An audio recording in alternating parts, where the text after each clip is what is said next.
there are these two young fish swimming along, and they happen to meet an older fish swimming the other way, who nods at them and says, "Morning, boys, how's the water?" And the two young fish swim on for a bit, and then eventually one of them looks over at the other and goes, "What the hell is water?" The point of the fish story is merely that the most obvious, important realities are often the ones that are hardest to see and talk about. Stated as an English sentence, of course, this is just a banal platitude. But the fact is that in the day-to-day trenches of adult existence, banal platitudes can have a life or death importance. The plain fact is that you graduating seniors do not yet have any clue what day in, day out really means. There happen to be whole, large parts of adult American life that nobody talks about in commencement speeches. One such part involves boredom, routine, and petty frustration. The parents and older folks here will know all too well what I'm talking about. By way of example, let's say it's an average adult day, and you get up in the morning, go to your challenging white-collar college graduate job, and you work hard for 8 or 10 hours, and at the end of the day you're tired and somewhat stressed, and all you want is to go home and have a good supper and maybe unwind for an hour and then hit the sack early, because of course you have to get up the next day and do it all again. But then you remember there's no food at home. You haven't had time to shop this week because of your challenging job. And so now, after work, you have to get in your car and drive to the supermarket. It's the end of a work day, and the traffic is apt to be very bad. So getting to the store takes way longer than it should. And when you finally get there, the supermarket is very crowded, because of course it's the time of day when all the other people with jobs also try to squeeze in some grocery shopping. But you can't just get in and quickly out. You have to wander all over the huge, overlit store's confusing aisles to find the stuff you want. And you have to maneuver your junky cart through all these other tired, hurried people with carts, et cetera, cutting stuff out because it's a long ceremony. And eventually, you get all your supper supplies, except now it turns out there aren't enough checkout lanes open, even though it's the end of the day rush. So the checkout line is incredibly long, which is stupid and infuriating, but you can't take your frustration out on the frantic lady working the register, who is overworked at a job whose daily tedium and meaninglessness surpasses the imagination of any of us here at a prestigious college. But anyway, you finally get to the checkout line's front, and you pay for your food, and get told to have a nice day in a voice that is the absolute voice of death. And then you have to take your creepy, flimsy plastic bags of groceries in your cart with the one crazy wheel that pulls maddeningly to the left, all the way out through the crowded, bumpy, littery parking lot, and then you have to drive all the way home through slow, heavy, SUV-intensive rush hour traffic, et cetera. Everyone here has done this, of course, but it hasn't yet been part of you graduates' actual life routine, day after week, after month, after year. But it will be. And many more dreary, annoying, seemingly meaningless routines besides. But that is not the point.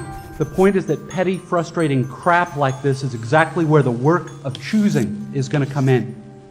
Because the traffic jams and crowded aisles and long checkout lines give me time to think. And if I don't make a conscious decision about how to think and what to pay attention to, I'm going to be pissed and miserable every time I have to shop. Because my natural default setting is the certainty that situations like this are really all about me. About my hungriness and my fatigue and my desire to just get home. And it's going to seem for all the world like everybody else is just in my way. And who are all these people in my way? And look at how repulsive most of them are, and how stupid and cow-like and dead-eyed and non-human they seem in the checkout line. Or at how annoying and rude it is that people are talking loudly on cell phones in the middle of the line. And look at how deeply, personally unfair this is.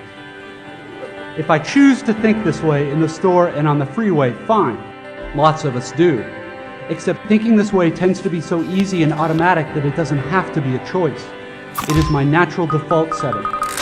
It's the automatic way that I experience the boring, frustrating, crowded parts of adult life when I'm operating on the automatic, unconscious belief that I am the center of the world and that my immediate needs and feelings are what should determine the world's priorities. The thing is that, of course, there are totally different ways to think about these kinds of situations. In this traffic, all these vehicles stuck and idling in my way, it's not impossible that some of these people in SUVs have been in horrible auto accidents in the past, and now find driving so terrifying that their therapist has all but ordered them to get a huge, heavy SUV so they can feel safe enough to drive. Or I can choose to force myself to consider the likelihood that everyone else in the supermarket's checkout line is just as bored and frustrated as I am, and that some of these people probably have much harder, more tedious or painful lives than I do. Again, please don't think I'm giving you moral advice, or that I'm saying you're supposed to think this way, or that anyone expects you to just automatically do it, because it's hard. It takes will and effort, and if you are like me, some days you won't be able to do it, or you just flat out won't want to. But most days, if you're aware enough to give yourself a choice, you can choose to look differently at this fat, dead-eyed, over-made-up lady who just screamed at her kid in the checkout line. Maybe she's not usually like this. Maybe she's been up 3 straight nights holding the hand of her husband who's dying of bone cancer. Or maybe this very lady is the low-wage clerk at the motor vehicles department who just yesterday helped your spouse resolve a horrific, infuriating red tape problem through some small act of bureaucratic kindness. Of course, none of this is likely, but it's also not impossible. It just depends what you want to consider. If you're automatically sure that you know what reality is and who and what is really important, if you want to operate on your default setting, then you, like me, probably won't consider possibilities that aren't annoying and miserable. But if you've really learned how to think, how to pay attention, then you will know you have other options. It will actually be within your power to experience a crowded, hot, slow, consumer hell-type situation as not only meaningful, but sacred, on fire with the same force that lit the stars. Love, fellowship, the mystical oneness of all things deep down. Not that that mystical stuff's necessarily true. The only thing that's capital T true is that you get to decide how you're going to try to see it. This, I submit, is the freedom of real education, of learning how to be well-adjusted. You get to consciously decide what has meaning and what doesn't. That is real freedom. That is being educated and understanding how to think.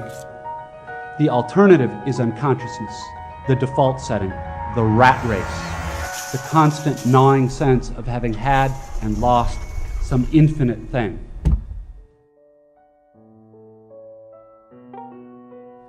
I know that this stuff probably doesn't sound fun and breezy or grandly inspirational the way a commencement speech is supposed to sound. What it is, as far as I can see, is the capital T truth with a whole lot of rhetorical niceties stripped away. You are, of course, free to think of it whatever you wish. But please don't just dismiss it as some finger-wagging Dr. Laura sermon. None of this stuff is really about morality or religion or dogma or big fancy questions of life after death. The capital T truth is about life before death. It is about the real value of a real education, which has almost nothing to do with knowledge and everything to do with simple awareness. Awareness of what is so real and essential, so hidden in plain sight all around us all the time, that we have to keep reminding ourselves over and over, this is water. This is water.